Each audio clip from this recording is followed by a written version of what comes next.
Hay heridas que calan en el alma más profundamente que cualquier dolor físico, especialmente cuando esa herida la inflige la persona a la que más amabas y en la que más confiabas. Hasta que llegó aquella fatídica noche, yo creía firmemente ser la mujer más feliz del mundo. Hasta que la patada que me propinó mi marido hizo añicos no solo el hueso de mi pierna, sino también mi corazón y mi confianza. Pero en el momento más oscuro y desesperado, en los ojos claros de mi pequeña hija de 4 años, comencé a ver un tenue rayo de luz. El repiqueteo de la lluvia torrencial contra el cristal de la ventana resonaba con la misma furia violenta que la del hombre que tenía delante. Un dolor atroz que comenzaba en mi pantorrilla izquierda se extendió hasta la coronilla, impidiéndome siquiera gritar. Solo podía acurrucarme en el frío suelo de baldosas, mordiéndome los labios hasta sangrar. La vista se me nublaba y perdía el foco, pero los zapatos relucientes de mi marido, Javier, detenidos justo frente a mí, se veían con una claridad aterradora. Se inclinó, me agarró del pelo y mi cabeza se echó hacia atrás sin que pudiera oponer resistencia. Aquel rostro apuesto que tanto había amado estaba ahora contraído por la ira, rojo y horriblemente deformado. ¿Cómo te atreves a replicarme? Maldita parásita. Solo te pedí 50.000 euros para el negocio. ¿Y ni eso puedes darme? ¿Es que te quedarás a gusto cuando me veas en la calle, pidiendo limosna? Cada una de sus palabras era una daga que se clavaba en mi pecho. Parásita. Yo había dejado mi trabajo en una buena empresa para dedicarme a nuestra hija, Lucía, y a la familia, tal y como él me había exigido. Le había entregado todos mis ahorros y hasta el dinero de la venta del apartamento que mis padres me dejaron al casarme para financiar su supuesto negocio.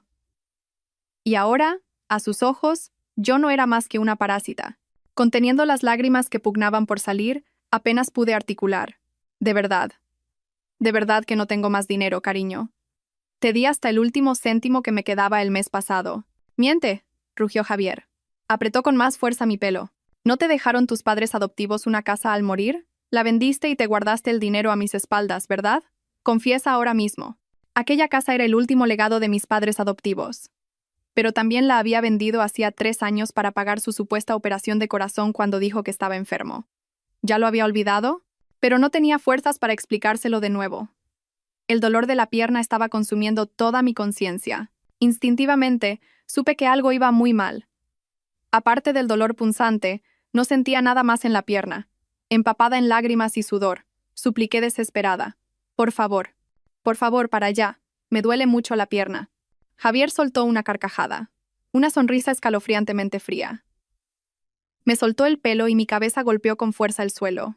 Que te duela. A ver si así espabilas y se te quitan esas manías de listilla. Escupió esas frías palabras, se dirigió al sofá y cogió su teléfono móvil. Y entonces, como si fuera otra persona, comenzó a hablar con una voz increíblemente dulce y cariñosa. Sí, mi amor, ya he cogido la llamada. Estoy arreglando un asunto de trabajo. En cuanto termine, voy a veros a ti y a nuestro hijo. Sí, tengo tantas ganas de veros. ¿Nuestro hijo? Sentí que el corazón se me paraba.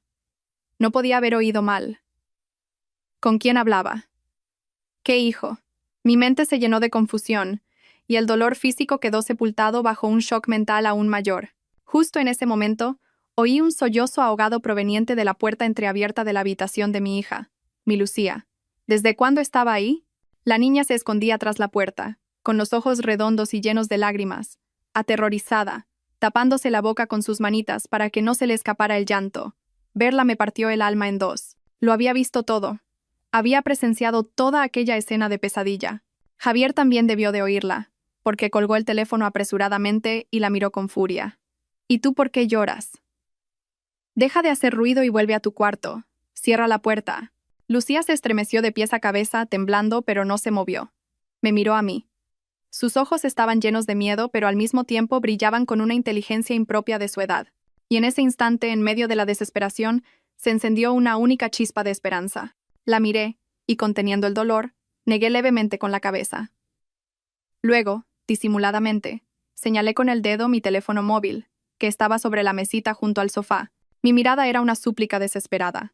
No estaba segura de si mi hija de 4 años podría entender mi intención, pero Lucía era mucho más lista de lo que yo pensaba.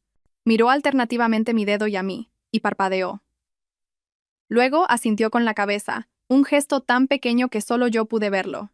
Aprovechando que Javier se había girado hacia la ventana para encender un cigarrillo, Lucía, descalza y sigilosa como un gatito, se acercó al sofá. El corazón me latía a punto de estallar. Por favor, que no se dé la vuelta, recé en silencio. La niña, al llegar cerca de la mesita, fingió tropezar, gritando un ¡ay! Y cayendo hacia adelante. Mi teléfono, golpeado por su mano, cayó sobre la gruesa alfombra. ¡Qué torpe eres!, gritó Javier sin ni siquiera girarse. Era el momento. Lucía recogió rápidamente el teléfono, pero en lugar de volver a ponerlo en la mesita, lo abrazó contra su pecho y se metió debajo de la mesa, fuera de la vista de Javier. Vi sus pequeñas manos temblorosas pulsando la pantalla. La contraseña era su fecha de nacimiento. Se la había enseñado para una posible emergencia. La pantalla se iluminó y la vi pulsar el icono de contactos. Deslizó la lista con su dedito y se detuvo en el nombre que yo había guardado como abuelo querido. Se llevó el teléfono a la oreja, con los labios apretados. No le salía la voz.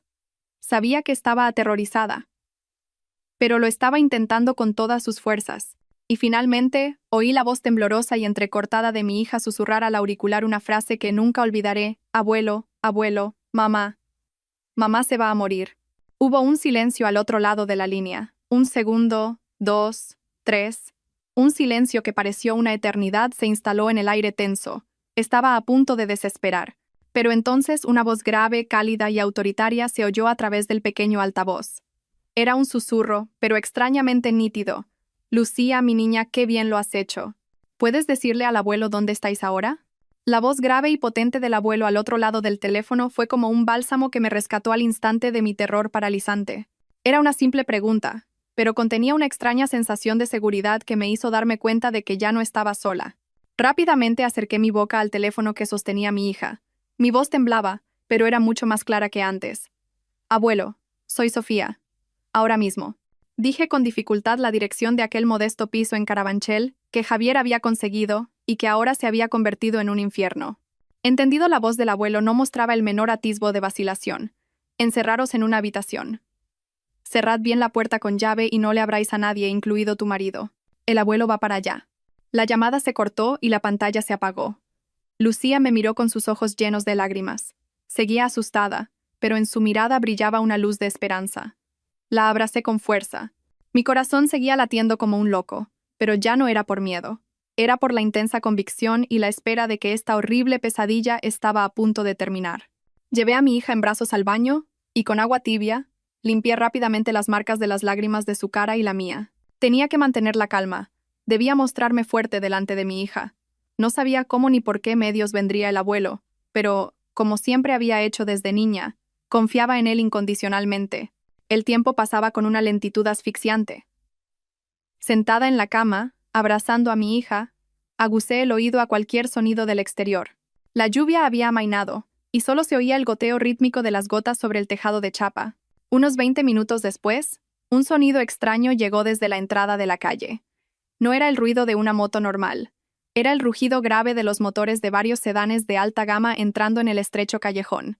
A continuación, el chirrido agudo de los frenos y el sonido decidido de las puertas al cerrarse. El corazón me dio un vuelco. Era el abuelo. Tenía que ser él. Antes de que pudiera reaccionar, oí los pasos firmes de varias personas acercándose a nuestro portal. No se parecían en nada a los de Javier. Eran rítmicos, imponentes, con un aire que intimidaba. En ese momento, la puerta del piso de enfrente se abrió de golpe y se oyó la voz chillona de la casera. ¿Qué es este escándalo a estas horas de la noche? ¿A quién buscan? Pero su voz se cortó de inmediato, sustituida por un jadeo de sorpresa. Curiosa, me asomé por la mirilla y me quedé sin palabras ante la escena que se desarrollaba. Frente a la casera no había una sola persona. Eran 4 hombres corpulentos, vestidos con trajes negros y con expresiones impasibles, como salidos de una película. Y en el centro de ellos estaba mi abuelo. Ya no era la imagen del abuelo bondadoso que recordaba. Vestía un traje gris perfectamente cortado, con la espalda erguida, y se apoyaba en un bastón de ébano con empuñadura de plata. Su pelo era completamente blanco, pero sus ojos brillaban con una luz tan penetrante y autoritaria que nadie se atrevería a mirarlo directamente. ¿Dónde está la habitación de Sofía?, preguntó. Su voz no era alta, pero su peso era tal que hasta la normalmente altiva casera temblaba mientras señalaba nuestra puerta. El abuelo asintió, hizo una señal, y 2 de los guardaespaldas se acercaron inmediatamente a nuestra puerta. Sofía, soy el abuelo. Abre la puerta, Al oír su voz familiar, corrí a abrir. En cuanto la puerta se abrió, no pude contenerme más y me derrumbé llorando en sus brazos. Abuelo, él me abrazó con fuerza, dándome palmaditas en la espalda temblorosa con su mano cálida. Tranquila, ya ha pasado todo. El abuelo está aquí. Nadie volverá a haceros daño. Justo entonces se oyó el ruido de la moto de Javier en la entrada de la calle. Seguramente había terminado de hablar con su amante y volvía para representar su papel de marido atento. Al ver los sedanes de lujo bloqueando la calle y los hombres de negro frente a la puerta, su rostro se puso blanco como el papel. Aparcó la moto de cualquier manera y corrió hacia nosotros gritando: «¿Qué está pasando? ¿Quiénes son ustedes?». Al verme en brazos del abuelo, su desconcierto se transformó en ira y sorpresa. «Sofía». «¿Y este viejo? ¿Quién es?», gritó, señalando a mi abuelo de forma grosera. Mi abuelo se giró lentamente. Sus ojos, afilados como cuchillas, atravesaron a Javier. Su mirada era tan fría que pareció congelar el aire. «Así que tú eres Javier, el marido de mi nieta. ¿Y qué?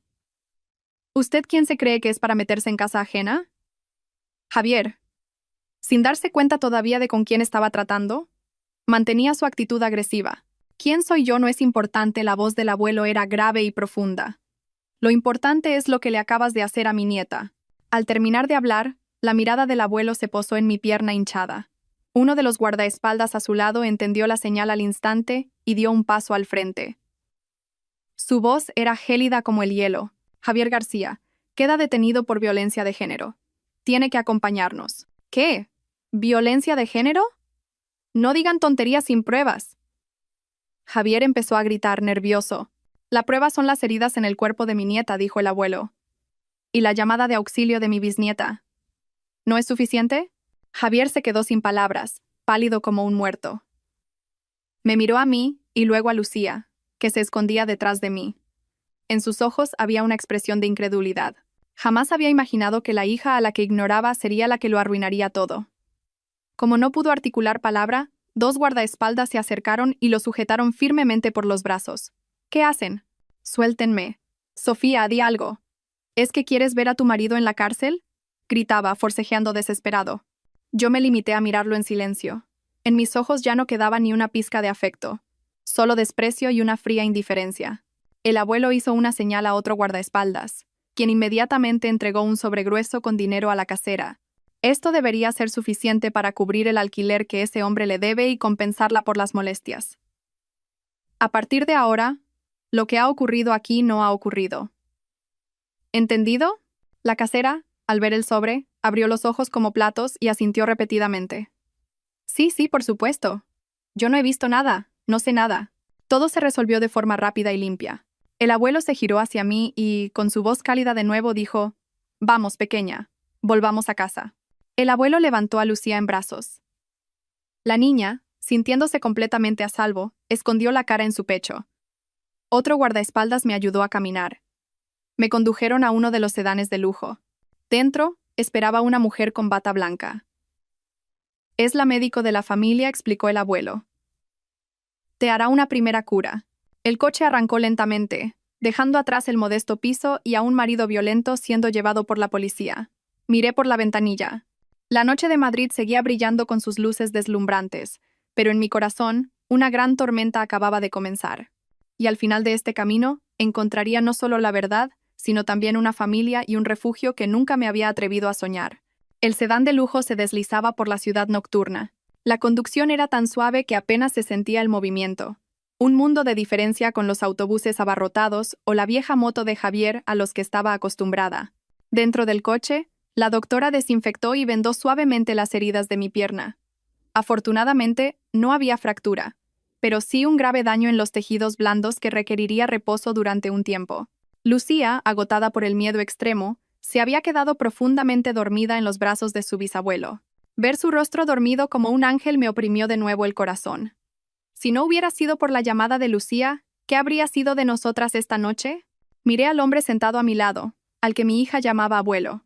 En mis vagos recuerdos, la figura del abuelo no era más que fragmentos borrosos. Fui abandonada en un orfanato al nacer y adoptada por una pareja de buenos funcionarios. Aunque no eran ricos, nuestro hogar siempre estuvo lleno de amor. Mi padre adoptivo, Francisco Pérez, era ingeniero en una constructora. Era un hombre de pocas palabras, pero adoraba a su esposa y a su hija. Mi madre adoptiva, María López, era maestra de primaria. Siempre fue muy cariñosa conmigo y me enseñó lo que estaba bien. Yo los amaba y les estaba agradecida como si fueran mis verdaderos padres. Y en los recuerdos de aquella feliz infancia, a veces aparecía un hombre especial. Alguien a quien mis padres siempre llamaban respetuosamente don Alejandro.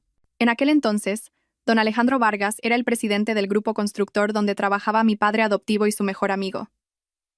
Recuerdo que venía a nuestra casa en Navidad cargado de regalos. No tenía hijos y había enviudado joven, por lo que me tenía un cariño especial. Me sentaba en sus rodillas, me acariciaba el pelo y solía decir: «Esta niña es muy lista y espabilada. Seguro que de mayor llegará a ser alguien importante». Su mirada siempre era cálida y afectuosa. Él también pagó toda mi educación, desde el colegio hasta la universidad, diciendo que invertir en educación nunca era una mala inversión. Mis padres adoptivos se negaron al principio, pero él insistió en que solo quería hacer algo por su nieta querida. La tragedia llegó cuando estaba en mi último año de universidad. Mis padres adoptivos, que estaban de viaje de trabajo, fallecieron en un inesperado accidente de tráfico.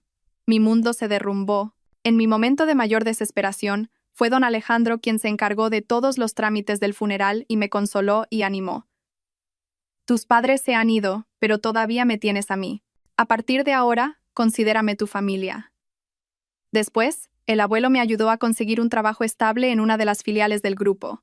Mi vida recuperó poco a poco la estabilidad, y la tristeza se fue atenuando. Y entonces conocí a Javier. Era un nuevo empleado en el departamento de ventas, 2 años mayor que yo. Era alto, apuesto, con facilidad de palabra y siempre parecía una persona ambiciosa.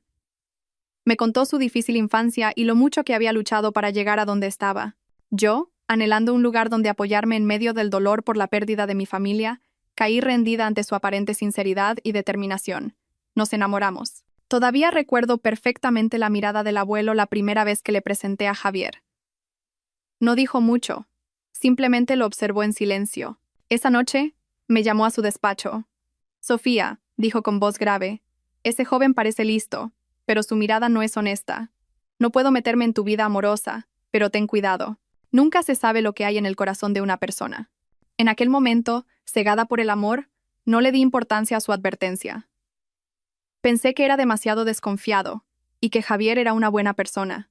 Incluso lo justifiqué, pensando que tal vez su origen humilde lo hacía parecer un poco retraído. Don Alejandro simplemente suspiró y no dijo nada más. Nos casamos un año después. Don Alejandro me regaló un lujoso apartamento en el barrio de Salamanca y una considerable suma de dinero como dote, diciendo que era el patrimonio que mis padres adoptivos habían ahorrado para mí. Después de la boda, Javier dijo que no quería vivir a costa de mi familia y que quería montar su propio negocio. Me mostró un plan de empresa muy convincente. Yo, que confiaba plenamente en mi marido, le di sin dudarlo todos mis ahorros y el dinero de la venta del apartamento que el abuelo me había dado. Cuando nació Lucía, Javier dijo que yo debía quedarme en casa para cuidar de la niña mientras él se encargaba de la economía. Una vez más, seguí su consejo. Y ese fue el comienzo de mi tragedia. El negocio de Javier no parecía ir bien. Se quejaba constantemente de dificultades y pedía más dinero. Yo ya no tenía nada que darle, solo podía animarlo. Poco a poco su actitud empezó a cambiar. Se volvió irritable y me gritaba a menudo. Las discusiones eran cada vez más frecuentes, y finalmente empezó a pegarme. Al principio solo cuando estaba borracho, pero luego se convirtió en una costumbre. Me usaba como saco de boxeo cada vez que las cosas no le iban bien. Yo lo aguantaba todo por mi hija y por la pequeña esperanza de que pudiera cambiar. No me atrevía a decírselo a don Alejandro. Temía preocuparlo y que se sintiera decepcionado por mi elección. Me guardé todo el dolor para mí. Hasta esta noche, cuando todo superó el límite. El coche se detuvo frente a una imponente mansión de estilo clásico con un gran jardín en La Moraleja. Era la residencia de don Alejandro desde su jubilación, un lugar que yo había visitado muy pocas veces. Al entrar, el ambiente silencioso y solemne de la casa me tranquilizó de una manera extraña. Don Alejandro nos condujo a una espaciosa habitación en el segundo piso. «Era la habitación de tu madre adoptiva», dijo. «A partir de ahora, esta es vuestra casa». Miré a mi alrededor. Todo estaba cuidado con esmero. Sobre el escritorio, una foto de mis padres adoptivos sonriendo felizmente seguía en su sitio. Las lágrimas volvieron a brotar. Después de tantos años, había vuelto a casa. Esa noche, por primera vez en años, Pude dormir profundamente, sin pesadillas de violencia, sin insultos. Dormí plácidamente, rodeada del amor de mi familia, y supe que, a partir de mañana, comenzaría una nueva vida y una nueva lucha. Y esta vez, no lucharía sola. A la mañana siguiente, me desperté cuando los rayos de sol entraban por el gran ventanal, dibujando cálidos rectángulos de luz en el suelo de madera. El dolor en la pierna seguía punzante, pero mi mente estaba extrañamente clara y despejada. Lucía seguía durmiendo profundamente a mi lado. Probablemente era la primera vez que dormía tranquila después de tanto tiempo de miedo. Me levanté de la cama con cuidado para no hacer ruido. Al verme en el gran espejo del tocador, me sobresalté. La mujer del espejo tenía un aspecto demacrado. Los ojos hinchados, el rostro pálido y un leve moratón en la mejilla, recuerdo de la bofetada de Javier de anoche. Pero en lo más profundo de esa mirada agotada, comenzaba a arder una llama de rabia y determinación. No podía seguir viviendo así. Tenía que cambiar. Por mí y por mi hija. Me duché y me puse la ropa de casa limpia que una de las empleadas me había preparado. Al bajar al comedor, me encontré con un desayuno abundante servido en la mesa. El abuelo leía el periódico, y a su lado estaba sentado un hombre de mediana edad, de aspecto muy intelectual, con gafas y un traje impecable. Al verme bajar, el abuelo sonrió.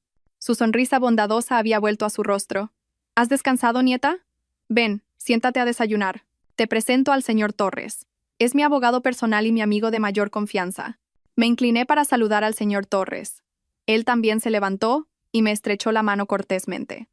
Señorita Sofía, buenos días. El presidente ya me ha puesto al corriente. Lamento mucho lo sucedido, pero me alegro de que haya salido de ahí. Durante el desayuno, el ambiente no fue para nada pesado.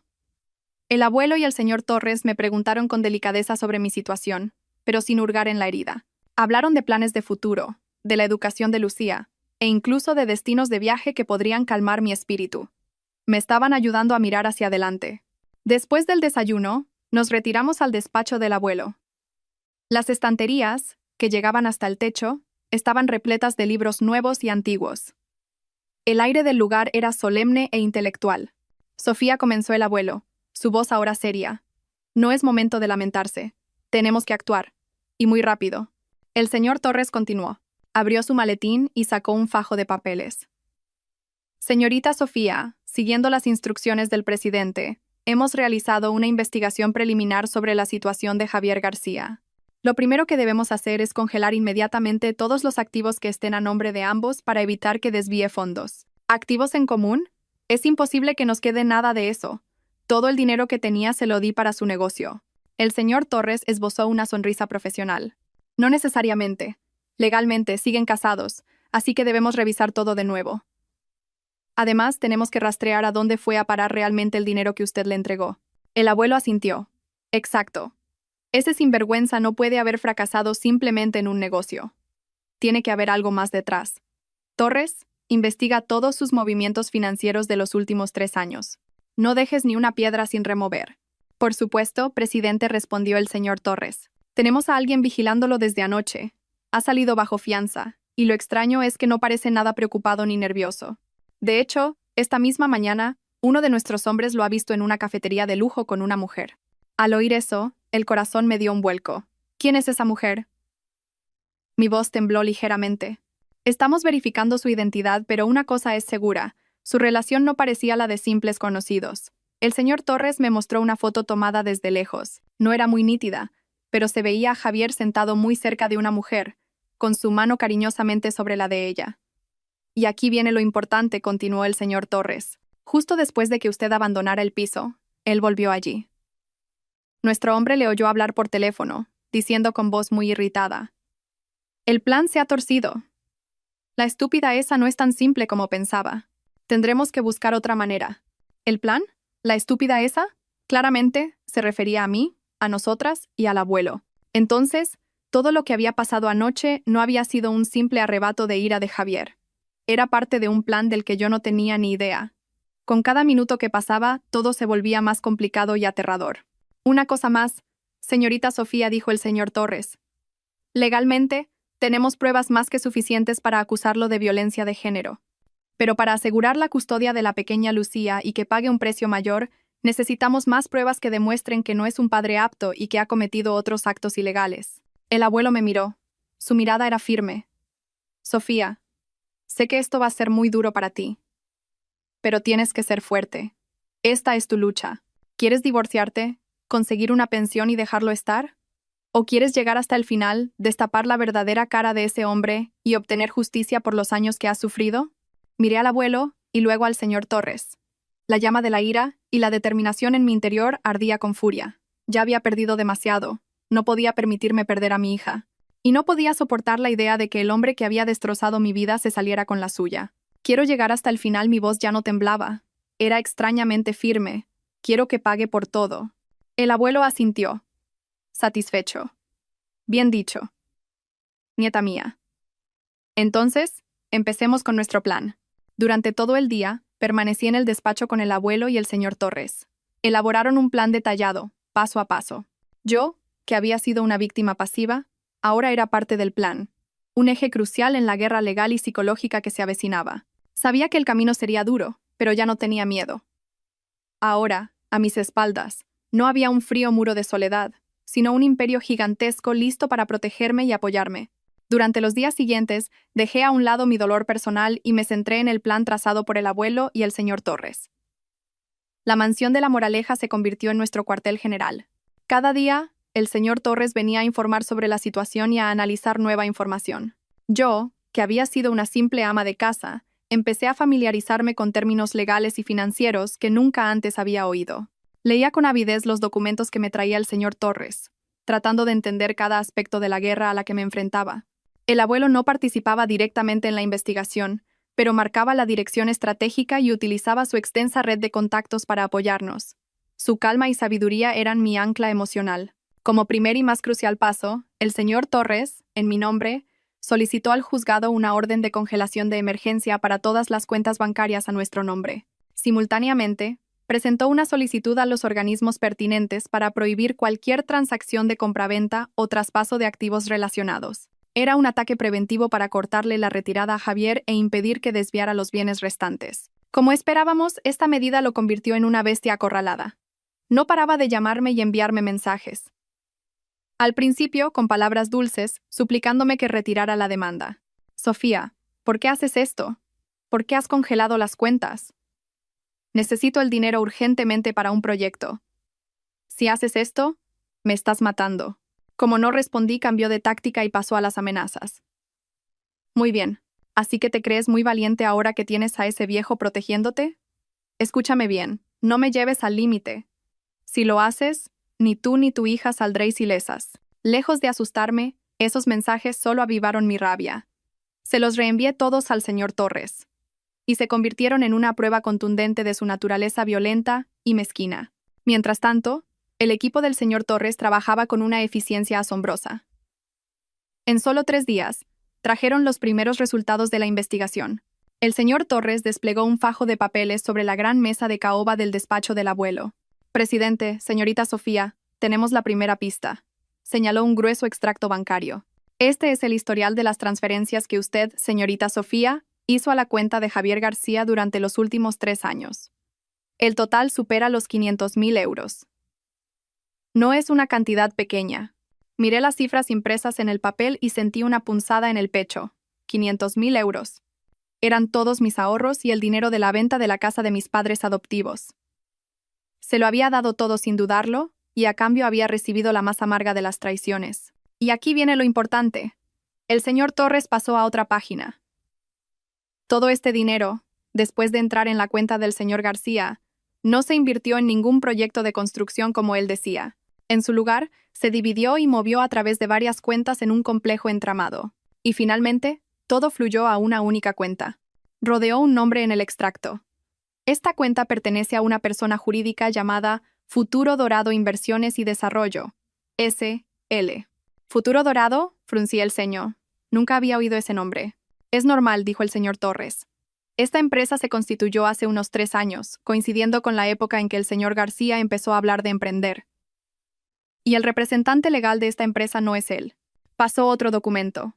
Era una nota simple del registro mercantil. Contuve la respiración y miré el apartado del administrador. Apareció un nombre desconocido.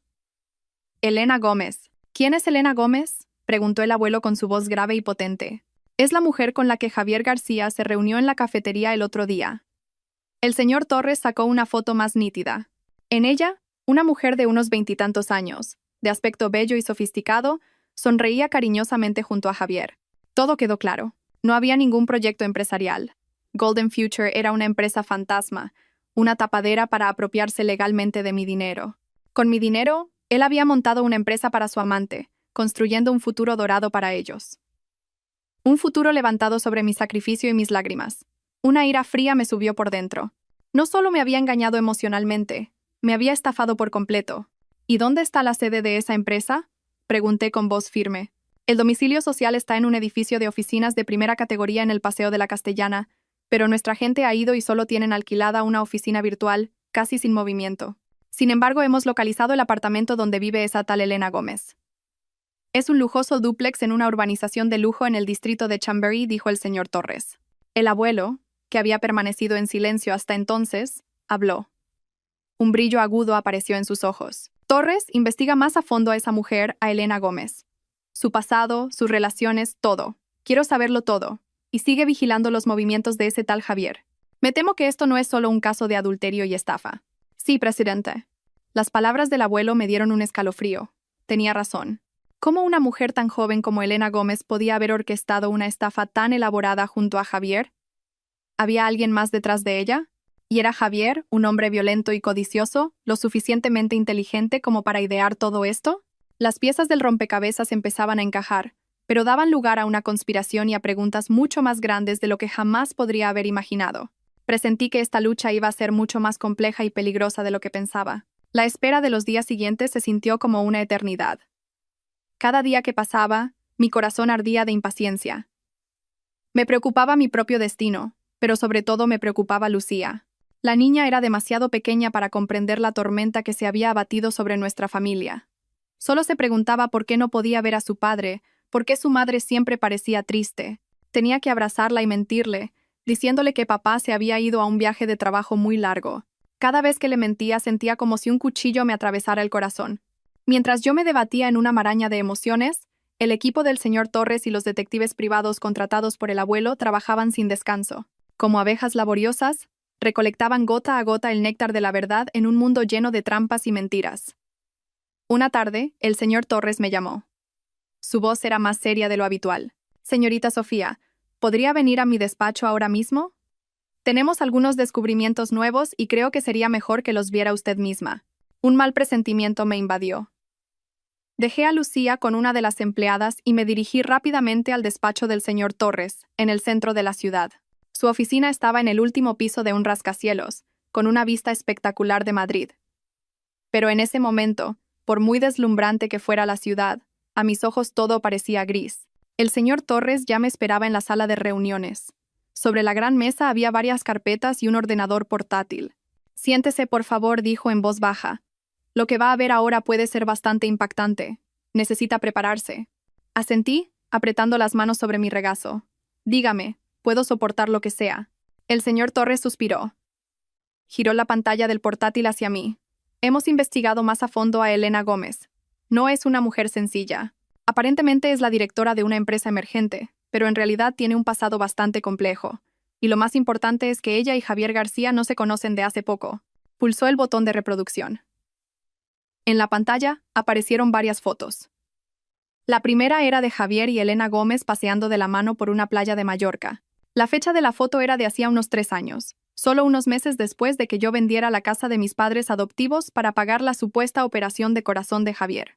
Entonces, la enfermedad del corazón también había sido una mentira, una farsa para sacarme el último gran pellizco de dinero que me quedaba. Ese dinero se había utilizado para irse de viaje con su amante y empezar una nueva vida. Una pesada piedra en el pecho me dificultaba la respiración. Pero eso no era lo peor. El señor Torres pasó las siguientes fotos. Eran de los últimos 2 años. Momentos que, por derecho, deberían haber sido míos y de mi hija. Javier dándole de comer papilla con ternura a un niño regordete. Javier enseñando pacientemente a caminar al niño en un lujoso apartamento. Javier, Elena y el niño soplando las velas de un cumpleaños, sonriendo radiantes. La estampa de esa nueva familia era tan perfecta y feliz que dolía. ¿Quién es ese niño? Mi voz temblaba sin control. Es el hijo de Javier García y Elena Gómez. La voz del señor Torres también se había vuelto grave. Se llama Mateo. Tiene más de 2 años. Javier García la ha estado engañando y mantenía una doble vida. Mateo. Repetí el nombre en mi cabeza. Hasta el nombre de su hijo oculto se parecía al de nuestra hija, Lucía. Su crueldad no tenía límites. Así que era eso. Esa era la verdadera cara del marido abnegado al que yo había apoyado sacrificándolo todo. No solo me había sido infiel. Tenía una segunda familia. Era el padre de otro niño. El dinero que yo había ahorrado y pedido prestado para dárselo no era para un negocio, sino para mantener a su segunda esposa. Me había convertido en una vaca lechera que trabajaba diligentemente para la felicidad de otros. Esta verdad era más dolorosa que cualquier paliza. Era un insulto, una humillación a mi persona y a todo mi amor. Me quedé sentada, inmóvil. Las lágrimas caían sin cesar, pero esta vez no eran lágrimas de debilidad. Eran por mi estupidez, por mi juventud completamente estafada. Señorita Sofía, el señor Torres me ofreció un pañuelo.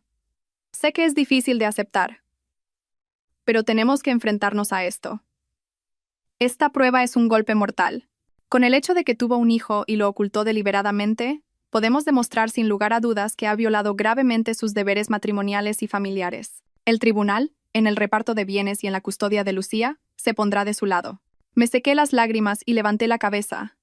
Mi mirada se había vuelto fría como el acero. No solo perderá la custodia, abogado, dije con firmeza. Quiero que también pague por el delito de estafa y apropiación indebida. Quiero que él y esa mujer queden socialmente destrozados. El señor Torres asintió. Ese es precisamente el siguiente paso de nuestro plan. Pasó otra carpeta. La empresa que tienen, Golden Future, no es solo una tapadera para blanquear dinero. También están involucrados en varias actividades empresariales ilegales. Actualmente estamos recopilando más pruebas por evasión de impuestos y fraude comercial. La red ya se está cerrando, señorita Sofía. Salí del despacho del abogado cuando las luces de la ciudad comenzaban a encenderse. Me sentía vacía, pero llena de determinación. Todo el amor y el apego por ese hombre habían desaparecido por completo. Ahora, dentro de mí, solo quedaba una madre dispuesta a luchar por la justicia, por su futuro y el de su hija. No podía perder esta batalla. Mientras mi equipo y yo cerrábamos silenciosa y metódicamente la red legal alrededor de Javier y su amante, ellos, al otro lado, parecían no darse cuenta de la tormenta que se avecinaba. O quizás, un exceso de confianza les nublaba la vista.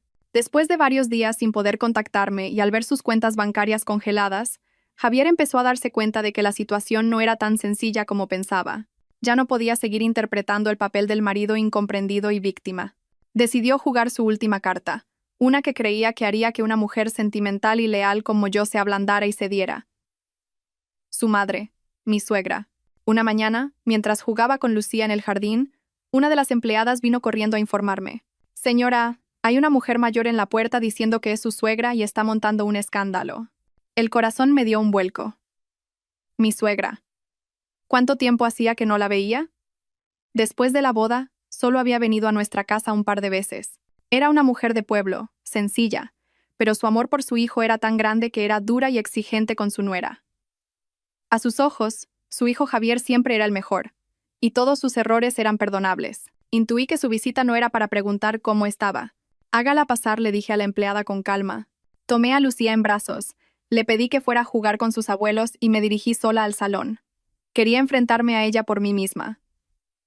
En cuanto me vio, mi suegra corrió hacia mí, pero no para pegarme o regañarme. Se arrodilló a mis pies y se echó a llorar a lágrima viva. Ay, Sofía, hija mía, ¿cómo puedes ser tan cruel? ¿Es que quieres matar a mi Javier? Me quedé desconcertada ante su repentina actuación. Era un teatro completamente inesperado. Todas las empleadas de la casa nos miraban con curiosidad. Suegra, levántese, por favor. Dígame con calma qué ocurre. Intenté levantarla, pero se negó rotundamente, aferrándose a mis piernas. No. No me levantaré hasta que prometas perdonar a mi Javier. Es mi único hijo. Si le pasa algo, ¿qué será de mí? Empezó a suplicar con voz lastimera. Dijo que Javier estaba destrozado desde que lo abandoné. Que no comía, no dormía, que solo bebía y que su negocio estaba paralizado. Que me quería mucho y que todo lo que había hecho era para darme una vida mejor. Que simplemente había perdido los estribos por el estrés. Hizo mal en pegarte. No voy a justificarlo. Pero después de hacerlo, a él también se le partió el corazón. Ahora está arrepentido. Eres su esposa. ¿Cómo puedes empujar a tu propio marido al abismo? ¿Le bloqueas las cuentas? ¿Lo denuncias? ¿Y quieres meterlo en la cárcel?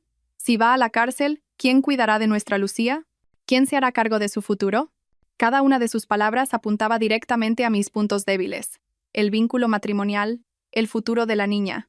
Pintaba a Javier como un marido y padre responsable y arrepentido, al borde de perderlo todo por un error momentáneo. Su actuación era tan perfecta que, si no hubiera tenido esas fotos y grabaciones, podría haber caído en la trampa. Pero ahora, solo podía reírme para mis adentros. Me solté de sus manos con calma y di un paso atrás. Miré fijamente a la mujer que actuaba frente a mí. Suegra, mi voz era fría y desconocida. No hace falta que siga actuando. Ese teatro ya no funciona conmigo. Mi suegra se sobresaltó y dejó de llorar de golpe. Me miró desde el suelo. En sus ojos ya no había tristeza, sino sorpresa e ira. ¿Qué? ¿Qué estás diciendo? Vuelva y dígale a su hijo que, si de verdad está arrepentido, que vaya al juzgado y confiese todo. Si piensa seguir con este teatro, nos veremos en los tribunales. ¡Tú! Mi suegra se levantó de un salto. La imagen de mujer desvalida había desaparecido. Finalmente, mostraba su verdadera cara. Desvergonzada. Víbora. En mala hora mi Javier se casó con una como tú. ¿Te crees que por tener dinero y contactos puedes pisotear a nuestra familia? Ya verás. No te saldrás con la tuya. Empezó a proferir toda clase de insultos y maldiciones que nunca le había oído, pero ya no me hacían daño. Simplemente la miraba en silencio, como si estuviera viendo una telenovela barata. Por favor, llamé a un empleado. Acompañen a esta señora a la salida. 2 guardaespaldas se acercaron inmediatamente y la escoltaron hacia afuera. Ella forcejeaba y gritaba, pero no podía con 2 hombres corpulentos. Te arrepentirás. Malnacida, te juro que no me quedaré de brazos cruzados. Su voz se siguió oyendo incluso desde fuera de la puerta. La casa volvió a la calma, pero en mi interior se agitaba una tormenta. El teatro de mi suegra había fracasado, pero me había dejado una cosa clara: no se rendirían. La codicia y el egoísmo estaban arraigados hasta en sus huesos. No dudarían en usar cualquier medio despreciable para conseguir sus fines. Y supe que, después de esta farsa sentimental, vendría un ataque más vil. Tenía que estar preparada para todo. Esta lucha no era solo legal. Era una guerra de psicología y reputación. El fallido teatro de mi suegra me hizo darme cuenta de que no podía seguir en una postura meramente defensiva. Esperar a que atacaran para luego defenderme siempre me colocaría en una posición pasiva. Era hora de transformarme, de presentarme ante ellos y ante el mundo con una imagen completamente diferente. Ya no era Sofía, la esposa sumisa y débil. Tenía que convertirme en Sofía Vargas, la vicepresidenta del Grupo Vargas, una mujer autoritaria, segura de sí misma, a la que nadie se atrevería a subestimar. Esta transformación no era solo para darles una lección a Javier y su familia, era para recuperarme a mí misma, para reencontrar la esencia que había perdido en la oscuridad de mi infernal matrimonio. Empecé por mi apariencia. Dejé de vestir ropa de casa sencilla y de colores neutros. El abuelo llamó a los mejores estilistas y diseñadores de Madrid a la mansión. Trajeron las últimas colecciones de las marcas de lujo más exclusivas. Me probé de todo, desde vaporosos vestidos de seda hasta trajes de chaqueta impecablemente cortados y deslumbrantes vestidos de noche. Con cada cambio de ropa, sentía que me convertía en otra persona. Mi pelo largo, que siempre llevaba recogido en una coleta, se transformó en manos expertas en una melena con ondas voluminosas, teñida de un elegante y sofisticado castaño ceniza. Los maquilladores trabajaron mi rostro con esmero. Sin excesos, utilizaron el maquillaje para borrar el cansancio, resaltar mis facciones y darme un aire de autoridad intelectual. Cuando me miré al espejo, casi no me reconocí. La mujer del espejo era una extraña, pero a la vez, muy familiar. Era la persona que yo debería haber sido siempre.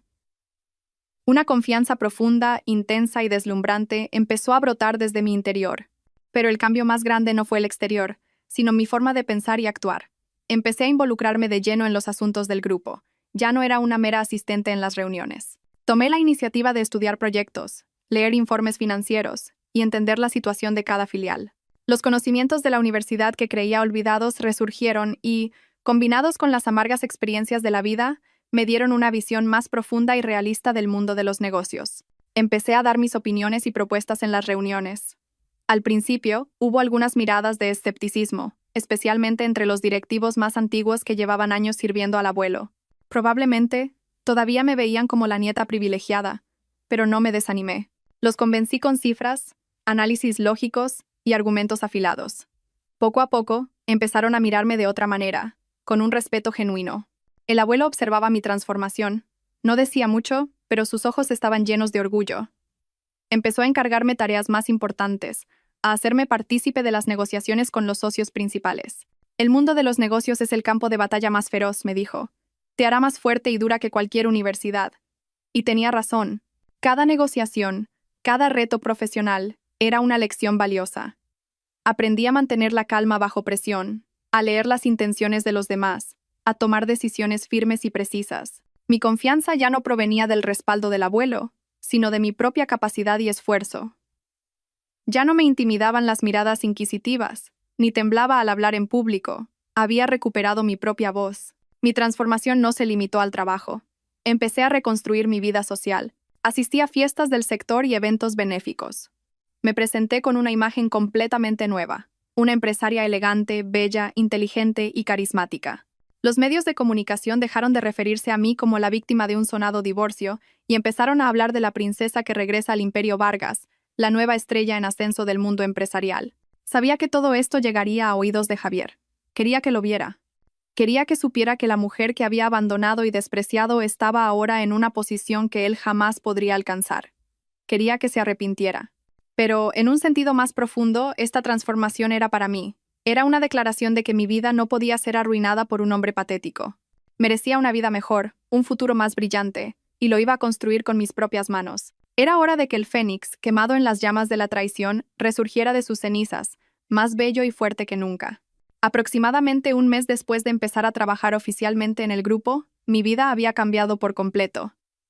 Mis días estaban ocupados con trabajo, reuniones y viajes de negocios. Esa actividad era el mejor remedio para olvidar el dolor y concentrarme en el futuro. Mi imagen como vicepresidenta del Grupo Vargas aparecía cada vez más en los medios. Estaba segura de que Javier y su familia veían y sabían todo esto, pero extrañamente estaban completamente en silencio. Ni llamadas, ni mensajes, ni escándalos. Ese silencio me inquietaba un poco. ¿Estarían tramando algo? ¿O realmente se habían asustado y rendido? Fuera lo que fuese, no podía bajar la guardia. Le pedí al equipo del señor Torres que siguiera recopilando pruebas y preparando el próximo juicio. Un sábado por la tarde, después de una semana estresante, decidí regalarme una tarde de relax. Quería comprarle algunos regalos a Lucía. Pronto tendría una actuación en el colegio, y quería que mi hija fuera la más guapa de todas. Conduje el deportivo descapotable blanco que el abuelo me había regalado y me dirigí a unos grandes almacenes de lujo en el centro de la ciudad. Ya no me sentía cohibida ni fuera de lugar como antes. Caminaba con seguridad, la elegancia de una dama se había convertido en mi segunda piel. Estaba en una boutique de ropa infantil de lujo, eligiendo un vestido de princesa rosa para Lucía, cuando oí una voz familiar y afilada a mi espalda. Vaya, vaya, ¿a quién tenemos aquí? Si es la señora vicepresidenta.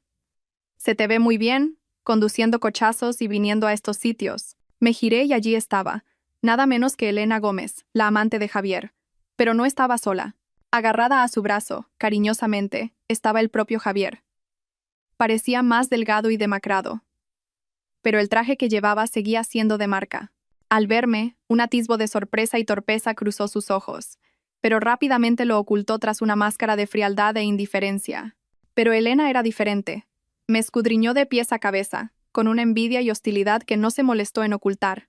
Su vientre estaba bastante abultado y lo exhibía de forma desafiante, como si quisiera presumir. ¿Qué pasa? ¿Te has sorprendido?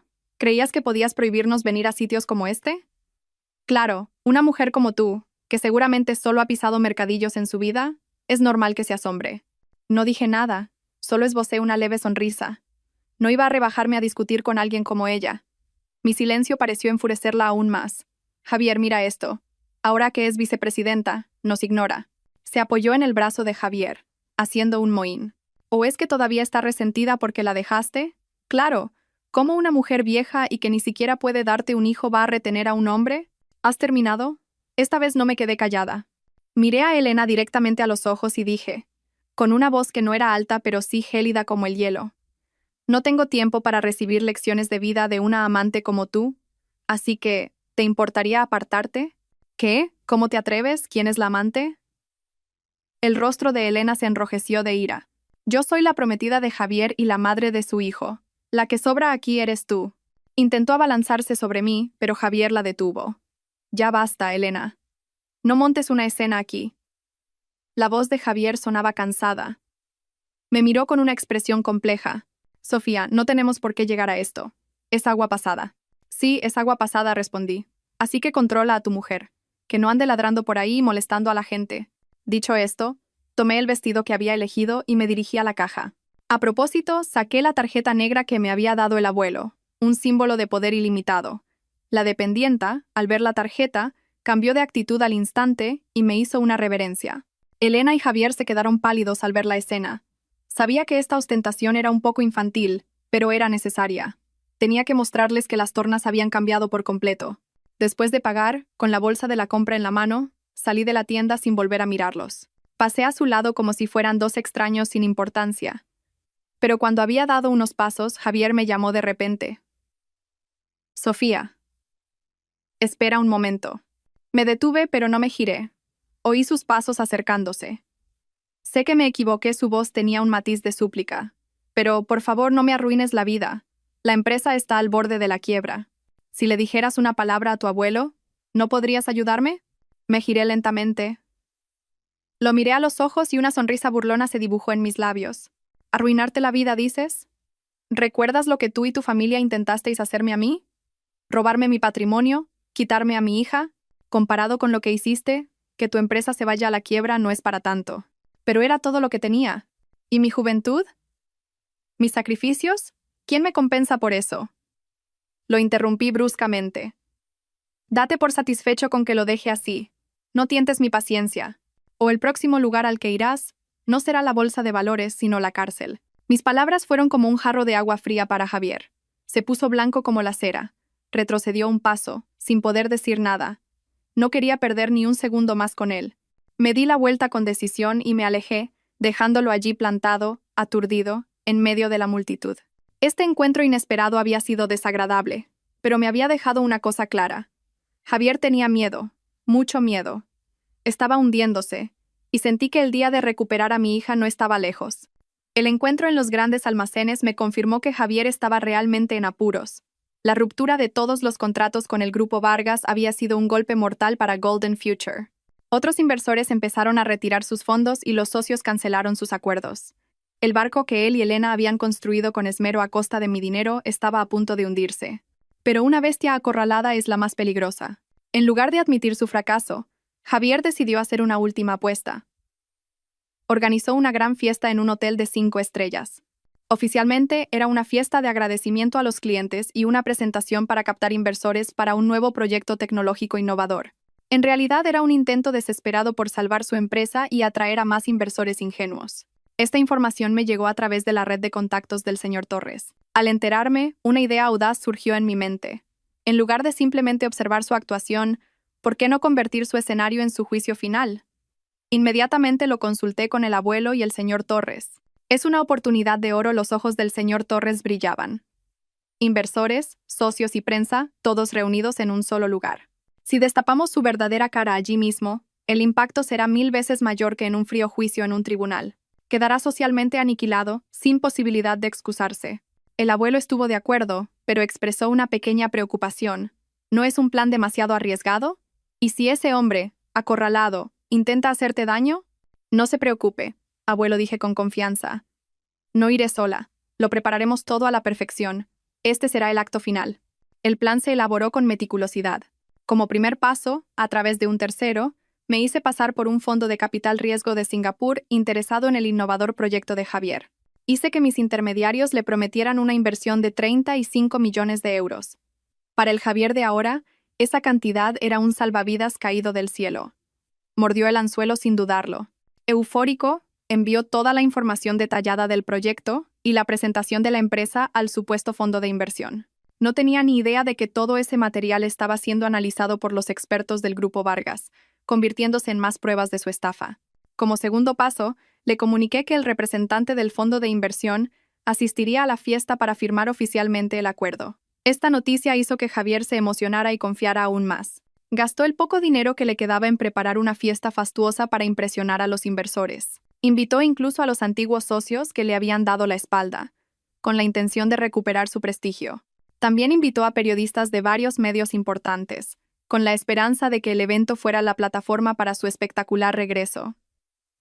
No sabía que todos esos invitados se convertirían en el público de su caída. La noche de la fiesta, el hotel de 5 estrellas brillaba con luces deslumbrantes. El salón de actos estaba lleno de actividad. Javier y Elena recibían a los invitados en la entrada con sonrisas de confianza. Parecían una pareja poderosa en la cima del éxito. Elena llevaba un vestido de noche ajustado, presumiendo deliberadamente de su avanzado embarazo. Se movía por la sala, riendo y charlando con los invitados, actuando como la verdadera anfitriona. Cuando la fiesta estaba en su apogeo, la gran puerta del salón se abrió de repente. Entré yo. Mi aparición silenció momentáneamente el salón. Todas las miradas se clavaron en mí. Llevaba un vestido de noche negro, de diseño simple pero extremadamente elegante. El vestido, ceñido al cuerpo, y el pelo recogido en un moño alto, dejaban al descubierto mi esbelto cuello y unas brillantes joyas de diamantes. Llevaba un maquillaje intenso que resaltaba mis labios rojos y una mirada afilada. A mi lado estaba el abuelo, y detrás, el señor Torres y 2 guardaespaldas. La aparición del presidente del Grupo Vargas sorprendió aún más a la gente, y los murmullos se hicieron más fuertes. Javier y Elena, al vernos, se quedaron con la sonrisa congelada. El rostro de Javier perdió todo su color. Se acercó apresuradamente, tartamudeando. Presidente Sofía, ¿qué hacen ustedes aquí? Sonreí. Sabía que era una sonrisa que le helaría la sangre. ¿No podemos estar aquí? He oído que Golden Future tiene un evento importante hoy, y que viene un gran inversor de Singapur. Como empresaria, no podía perderme una oportunidad de aprendizaje tan buena. Pero...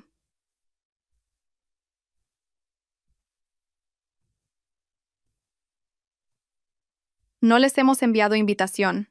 Vaya, ¿en serio? Levanté la invitación dorada que tenía en la mano. ¿Y esto qué es? Supongo que un empleado tuyo se ha equivocado.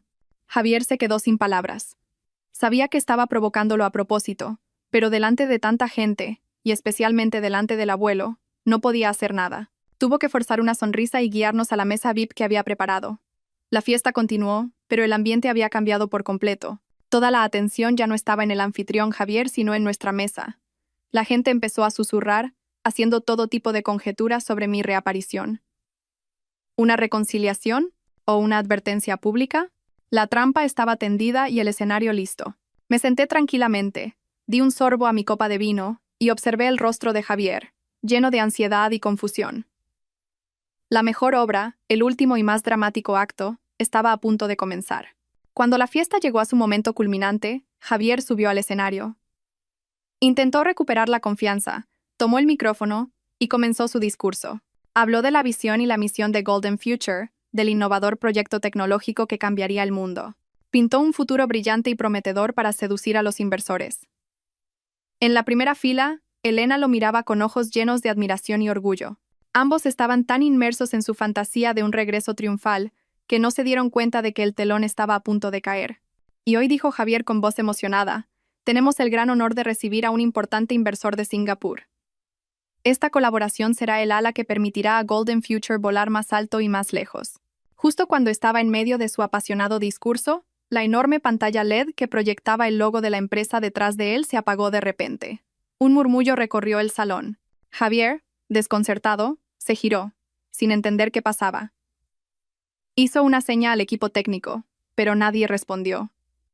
Y entonces, ante el asombro de todos, la pantalla se volvió a encender, pero no con el logo de Golden Future. La primera imagen que apareció fue una foto clara de mi rostro, lleno de moratones y heridas, mis ojos hinchados y mi pierna escayolada. La foto que me habían hecho la mañana después de aquella fatídica noche. Al lado, en letras grandes y claras, se leía: «Esta es la verdadera cara del amor». El salón se quedó en un silencio sepulcral. La música de fondo se detuvo. Todos contuvieron la respiración, clavando la mirada en la pantalla. El rostro de Javier en el escenario se puso blanco como el papel. Señaló la pantalla con mano temblorosa, tartamudeando: «¿Qué es esto? Apagadlo. Apagadlo ahora mismo». Pero ya era tarde. La pantalla pasó a otra escena. Esta vez era un vídeo. Una grabación de una cámara de seguridad en la que se veía a Javier agarrándome del pelo y dándome patadas en el modesto piso. La calidad no era excelente, pero sus actos crueles y violentos eran innegablemente claros. Los murmullos en el salón se convirtieron en gritos de horror e indignación. Dios mío, qué bestia. Y parecía tan normal. Elena, sentada abajo, también se quedó helada.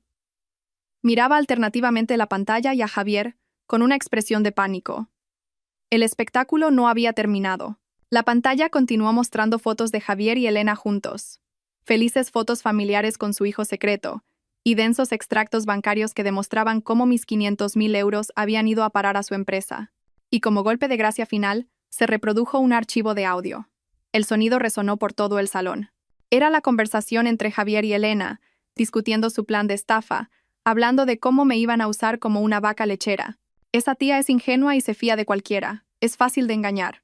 En cuanto le pides dinero, te lo da sin rechistar la voz de Javier. Llena de confianza y desprecio, retumbó en la sala. Cuando la grabación terminó, el salón estalló. El silencio se convirtió en una ola de furia. Insultos y miradas de desprecio se dirigieron hacia Javier y Elena. ¡Estafador! ¡Malnacido! ¡Devuélveme mi dinero! Los inversores y socios que momentos antes escuchaban el discurso de Javier ahora lo miraban como a un monstruo. Algunos se levantaron y se fueron. Otros sacaron sus móviles para grabar.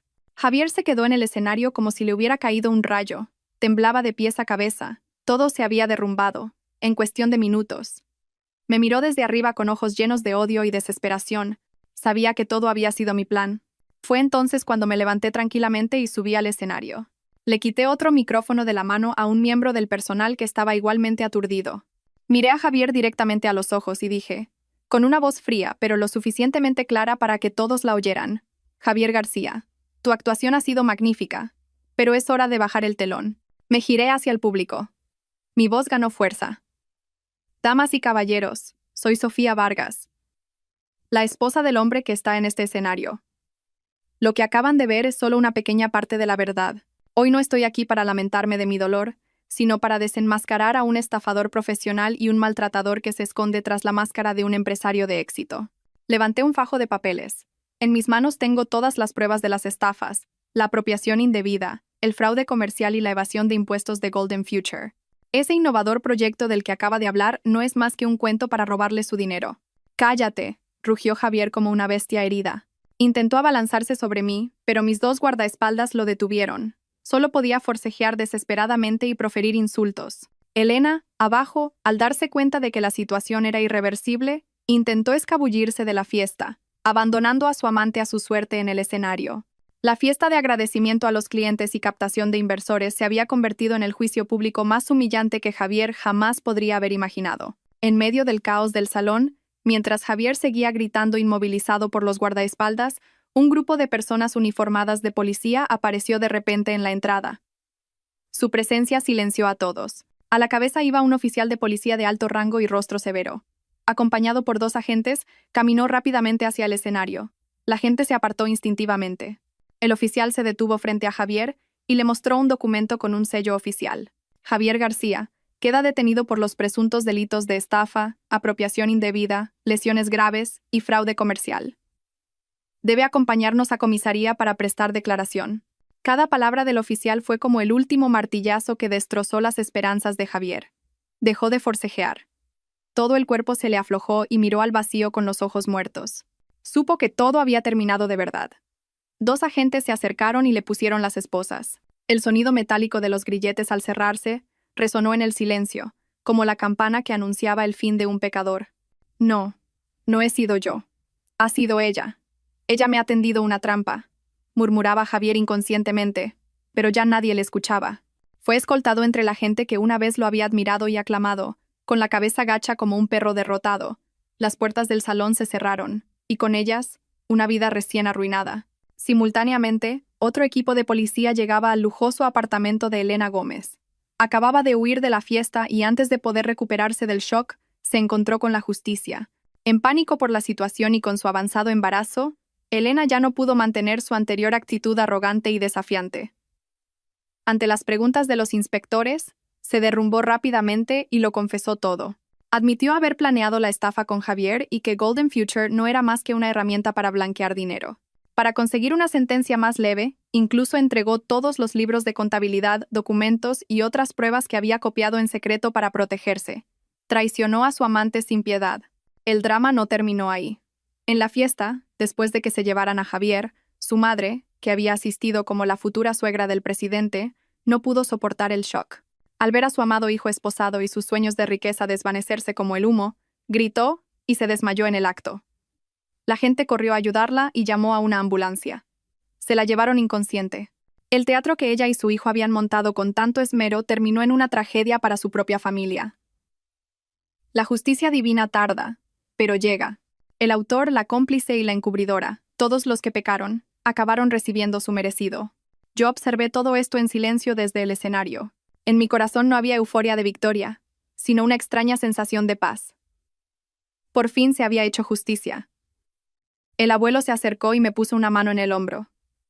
Todo ha terminado, nieta mía. Asentí. Una lágrima rodó por mi mejilla. Pero esta vez era una lágrima de liberación. Había atravesado la tormenta, y ahora, ante mí, me esperaba un cielo despejado.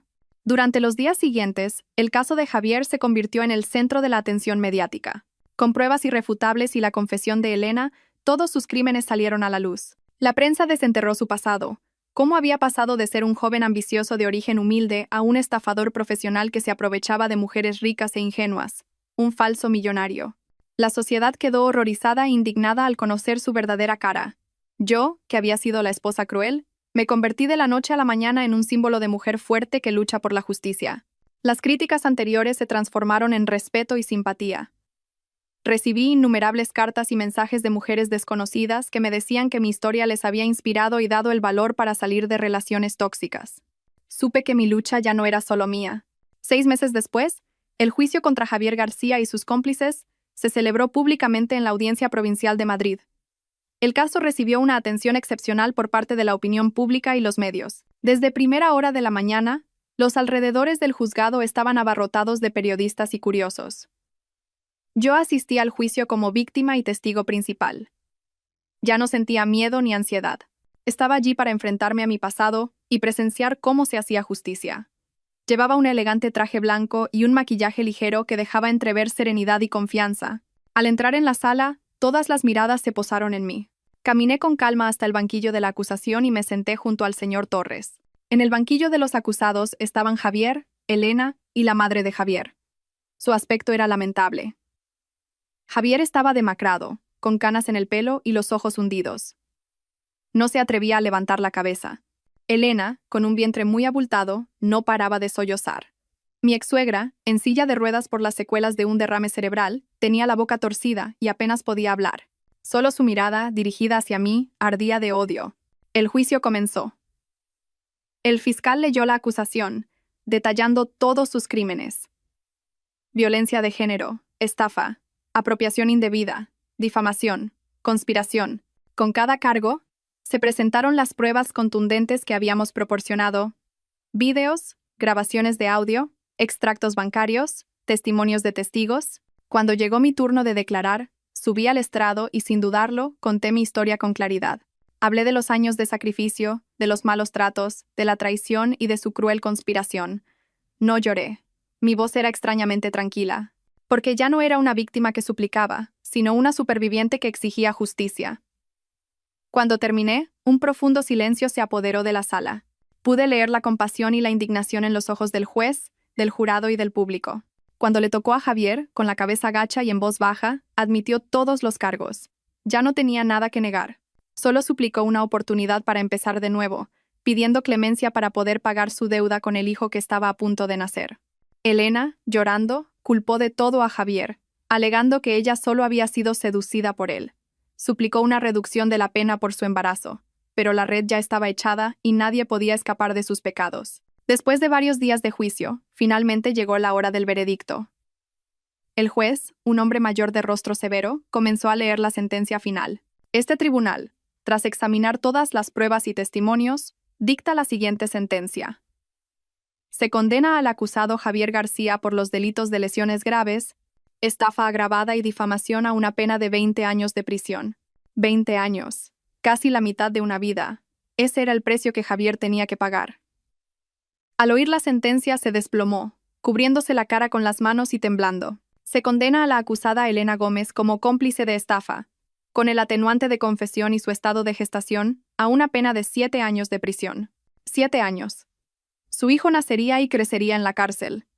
Ese era el karma de una mujer que había destruido sin piedad la felicidad de otra.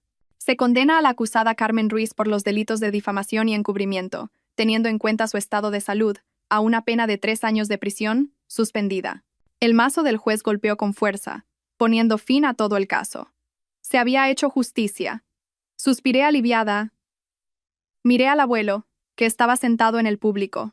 Me asintió en silencio, con una alegría contenida en los ojos. Al salir del juzgado, una multitud de flashes de cámaras se dirigió de nuevo hacia mí. Pero esta vez no eran preguntas curiosas, sino palabras de felicitación. No concedí entrevistas. Simplemente subí al coche en silencio y me alejé del lugar que había juzgado mi pasado. La batalla había terminado y yo era la vencedora. El juicio terminó, pero sus secuelas perduraron.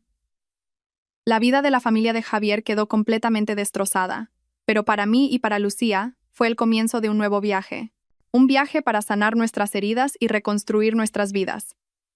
Aunque había ganado legalmente, las heridas psicológicas, especialmente las de Lucía, no eran pequeñas. La niña, que había presenciado escenas de violencia y sufrido una separación abrupta, se había vuelto callada y miedosa. A menudo se despertaba por la noche gritando mi nombre. Verla así me partía el corazón. Supe que obtener justicia era solo el principio. Ahora, lo más importante era ayudar a mi hija a recuperar su sonrisa y su inocencia. Decidí dejar de lado temporalmente todos mis deberes en el grupo. Quería dedicarle todo mi tiempo a Lucía. La llevé al mejor psicólogo infantil de Madrid. Bajo la guía del doctor, aprendí a escucharla con paciencia, a calmar sus miedos con amor y seguridad. Comenzó nuestro propio viaje de sanación. La llevé de viaje a lugares con mar azul y arena blanca, a montañas majestuosas. Construimos castillos de arena juntas, volamos cometas y vimos atardeceres. Quería mostrarle que el mundo, además de los rincones oscuros que había experimentado, estaba lleno de cosas hermosas. Nos apuntamos a clases de arte, pintamos, tocamos el piano y modelamos arcilla. Quería que expresara libremente sus emociones a través de los colores y las notas. Poco a poco, vi cómo Lucía empezaba a cambiar. Reía más, hablaba más.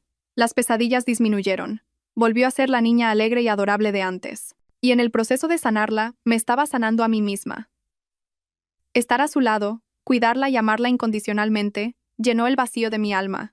Dejé de pensar tanto en el pasado, dejé de odiar a Javier. Comprendí que aferrarme al odio solo me haría más daño a mí misma.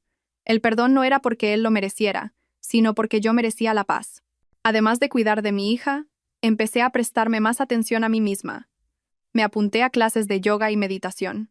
La respiración profunda y los movimientos suaves me ayudaron a recuperar el equilibrio en mi cuerpo y mi mente. También empecé a leer más libros de filosofía, psicología y sobre el arte de vivir. Me di cuenta de que había un sinfín de cosas interesantes en este mundo por explorar. Dejé de cerrarme.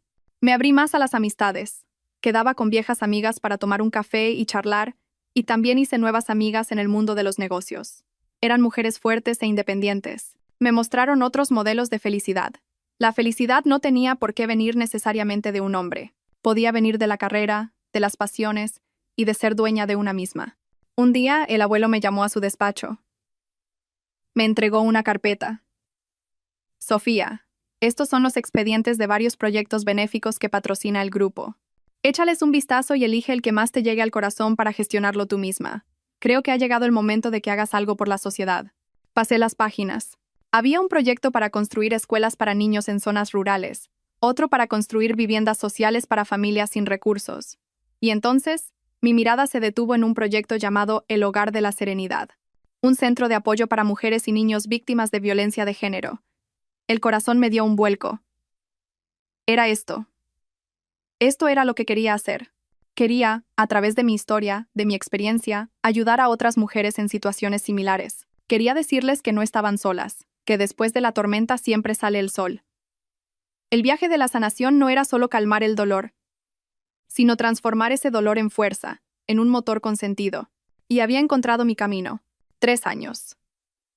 No es un tiempo muy largo, pero fue suficiente para que el dolor de las heridas más profundas se calmara y la tormenta de mi corazón se convirtiera en un lago sereno. La gente suele decir que el tiempo lo cura todo, pero yo aprendí que el tiempo, por sí solo, no hace nada. El tiempo es solo un espacio, Llenarlo de curación o dejar que se pudra depende de nosotros, de nuestra voluntad y esfuerzo. Yo elegí llenarlo de esperanza. La vida de Lucía y la mía habían pasado a una página completamente nueva, y cada palabra de esa página estaba escrita con la tinta de la serenidad y la risa. Mi pequeño ángel, que una vez tuvo que presenciar la escena más horrible, era ahora una niña de segundo de primaria, inteligente y segura de sí misma. El rastro de miedo en sus ojos había desaparecido por completo, reemplazado por una alegría de vivir clara, curiosa y brillante. Ya no se despertaba sobresaltada por la noche, ni lloraba con los ruidos fuertes. En su lugar, cada mañana me abrazaba con fuerza, me susurraba los pequeños secretos de su mundo infantil, y si se caía, se levantaba sola, y me decía con una sonrisa: «Estoy bien, mamá».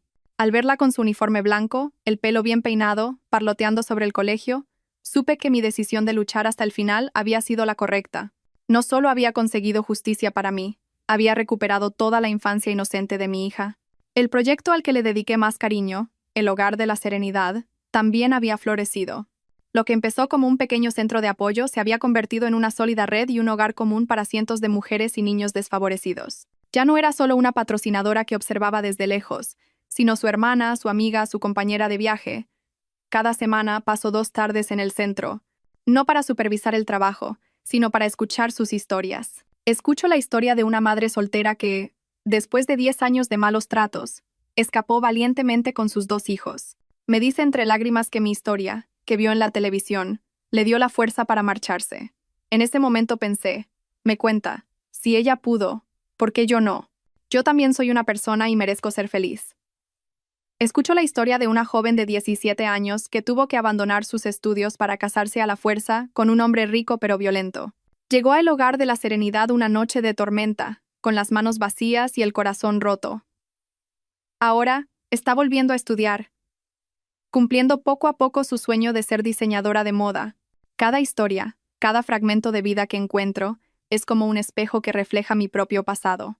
Veo mi reflejo en su miedo, en su dolor y en su tenue esperanza. Ayudarlas es mi forma de sanarme a mí misma. Y comprendí una vez más que la mejor manera de superar el dolor no es enterrarlo, sino convertirlo en una antorcha que ilumine el camino para otros que están perdidos en la oscuridad. A veces, en momentos de calma, pensaba en la familia de Javier. Aunque no los buscara, las noticias sobre ellos me llegaban de alguna manera. Se decía que Elena, al salir de la cárcel, se había marchado discretamente de la ciudad con su hijo. Se fue a un pueblo lejano, cambió de nombre y empezó una nueva vida. Probablemente, su hijo era la única razón que tenía para seguir viviendo. Mi ex-suegra, consumida por el dolor y la enfermedad, acabó muriendo sola en una residencia de ancianos. Y Javier, 20 años es una condena larga. Está pagando sus pecados entre fríos barrotes. Ya no siento odio ni satisfacción. La ira de antaño se ha calmado, dejando solo una indiferencia casi fría. Ellos mismos escribieron el final de sus vidas. El pasado es pasado, como una riada que arrasa con todo, dejando solo el sedimento del olvido. Aprendí a soltar, no para perdonarlos, sino para liberar mi propia alma. Bajo la guía gradual del abuelo, mi trabajo en el grupo ya no era una carga ni un desafío. Se había convertido en mi pasión. Les demostré a todos, y lo más importante, a mí misma, que podía mantenerme en pie por mis propios medios. Ya no era la nieta del presidente.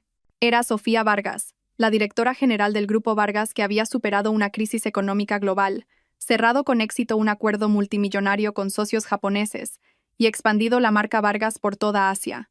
El éxito profesional me dio independencia económica, pero mi mayor alegría seguían siendo los momentos sencillos con mi familia. Un fin de semana por la tarde, el cielo estaba despejado y la brisa marina era fresca. Lucía, el abuelo y yo fuimos de viaje a Santander. En lugar de un lujoso resort, alquilamos una pequeña casa junto a la playa con un jardín lleno de bugambillas. El atardecer caía lentamente, tiñendo el cielo y el mar de un color dorado.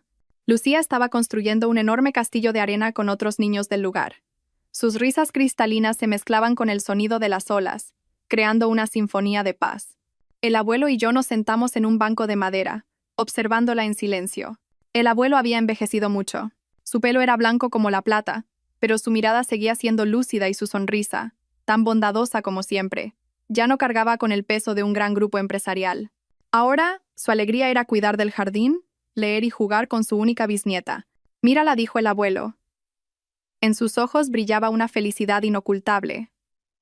Es igual que su bisabuela, siempre alegre y llena de energía. Sonreí y apoyé la cabeza en su hombro. Un hombro delgado, pero que seguía siendo mi apoyo más firme. Gracias, abuelo, por estar siempre ahí, por darnos todo a mi hija y a mí. Tonta, me acarició el pelo. Te has ganado tu propia felicidad. Eres la persona más fuerte y resiliente que conozco. Nos quedamos allí sentados. 3 generaciones. Una familia unida por lazos de amor y sacrificio más fuertes que la propia sangre. Justo entonces, una voz grave y cálida sonó a nuestras espaldas. Buenas tardes, don Alejandro. Sofía. Espero no interrumpir. Me giré. Mi corazón, sin que yo lo quisiera, latió un poco más rápido. Era Marcos, el talentoso arquitecto que había conocido en el proyecto de El Hogar de la Serenidad. No había venido como socio, sino como voluntario, dedicando su tiempo libre a reparar y diseñar espacios de vida para mujeres desfavorecidas. Era un hombre amable, maduro y de buen corazón. Conocía mi pasado, pero nunca me había mirado con lástima o curiosidad. Solo me miraba con respeto y admiración. Marcos sonreí con naturalidad. ¿Dando un paseo? ¿Te unes a nosotros? El abuelo nos miró a ambos y sonrió con picardía. Se levantó, apoyándose en su bastón.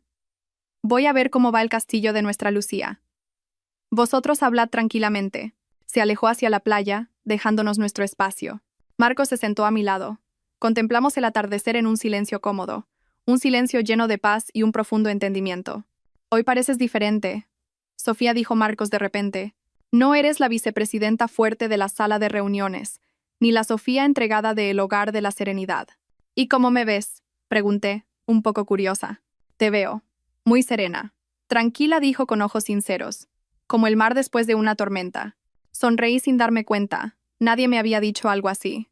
A su lado no necesitaba fingir ser fuerte. Podía ser yo misma, una mujer normal con sus heridas y debilidades. Nuestras miradas se encontraron, y supe que un amor nuevo, sincero y tierno, estaba empezando a llamar a la puerta de mi corazón. Ya no le tenía miedo al amor. Comprendí que no es el amor en sí lo que nos hace daño, sino amar a la persona equivocada. Y yo merecía ser amada, merecía ser feliz. Miré hacia el horizonte, donde el sol acababa de desaparecer. Pero los últimos rayos de luz todavía iluminaban el cielo, brillantes y esperanzadores. Y supe que mañana amanecería un nuevo día, aún más radiante. No sé qué me deparará el futuro, quizás un amor pleno, o quizás nuevos desafíos. Pero por primera vez en mucho tiempo, ya no tenía miedo. Solo sabía que estaba lista para recibirlo todo con los brazos abiertos. La tormenta había quedado atrás, y ante mí, solo había cielo azul. Estimados espectadores, después de acompañar a nuestra protagonista, Sofía, en su tormentoso viaje, es probable que en nuestros corazones queden emociones muy complejas. Nos hemos enfurecido con la crueldad de Javier, hemos sufrido al ver a Sofía hundirse en la desesperación, y nos hemos alegrado juntos cuando finalmente resurgió de sus cenizas. Esta historia, aunque ficticia, nos deja lecciones muy profundas y reales para nuestras vidas. Lecciones que pueden ser faros y fuerza en el incierto viaje de la vida. La primera y quizás más profunda lección que podemos extraer es: nunca permanezcas en silencio ni aguantes en la oscuridad. La tolerancia nunca trae la paz, solo alimenta el mal para que crezca. Sofía cometió el error de aguantar la violencia durante mucho tiempo. Esperaba que su silencio trajera la paz a su familia, a su hija. Pero la realidad demostró lo contrario. La violencia, una vez que comienza, nunca se detiene por sí sola, solo se intensifica y se vuelve más cruel. La voz temblorosa de Lucía, abuelo, mamá, se va a morir. Fue la llamada de atención más costosa. Nos enseña que, a veces, la salvación no viene de la paciencia, sino de un pequeño acto de valentía. Nunca subestimes el poder de pedir ayuda. Debemos enseñar a nuestros hijos, y a nosotros mismos, que cuando nos enfrentamos a la injusticia y la violencia, pedir ayuda no es debilidad, sino el más poderoso instinto de supervivencia. La segunda lección es sobre el poder del cambio y el valor propio. La vida de Sofía solo cambió de verdad cuando decidió cambiar. Ese cambio no vino solo de la ropa de marca o del cargo de vicepresidenta. Empezó desde lo más profundo de su ser, desde la conciencia de que merecía ser respetada, de que merecía ser feliz. Cuando conoces tu propio valor, el mundo entero te mira con otros ojos. Esta historia nos muestra que el dinero y el poder son herramientas útiles, pero no sirven de nada si no están controlados por una mente sabia y un corazón firme. Sofía no usó el dinero para una venganza ciega. Lo usó para adquirir conocimientos, buscar apoyo legal y transformarse de víctima a protagonista de su propia lucha. Esa es la verdadera riqueza. Y quizás la lección más humana y profunda es la forma en que enfrentamos la victoria y sanamos las heridas. Sofía podría haberse regodeado en la caída de la familia de Javier y vivir el resto de su vida en la opulencia y la comodidad, pero no lo hizo. Transformó su dolor en compasión y su riqueza en una herramienta para ayudar a otros en su misma situación. El Hogar de la Serenidad no es solo un proyecto benéfico, es un símbolo de renacimiento, la prueba de que después de la tormenta, el ser humano puede ser más fuerte y compasivo. La verdadera victoria no es cuando el enemigo cae, sino cuando, después de todo, puedes mantenerte en pie, mirar al pasado con serenidad y avanzar hacia el futuro con el corazón abierto. Es un viaje para transformar el dolor en fuerza, la desgracia personal en un valor para la comunidad. Creo que todos, hombres y mujeres, podemos encontrar una parte de nosotros en esta historia. Quizás estés pasando por algún dolor ahora mismo. Quizás te sientas impotente ante la injusticia de la vida. Recuerda que nunca estás solo. Atrévete a alzar la voz, a pedir ayuda y, lo más importante, a creer en tu propio valor, porque el amanecer más brillante siempre llega después de la noche más oscura. ¿Qué piensan de esta historia? ¿Qué lección les ha llegado más al corazón? Compartan sus pensamientos en los comentarios. Su aportación puede ser un gran aliento y un valioso consejo para alguien que lo necesite. Aviso legal. Esta historia es una obra de ficción. Cualquier parecido con personas, eventos o lugares reales es pura coincidencia. El contenido de este video tiene fines meramente educativos y de entretenimiento, con la intención de transmitir lecciones humanas sobre la vida, y no pretende difamar ni aludir a ninguna persona o entidad real.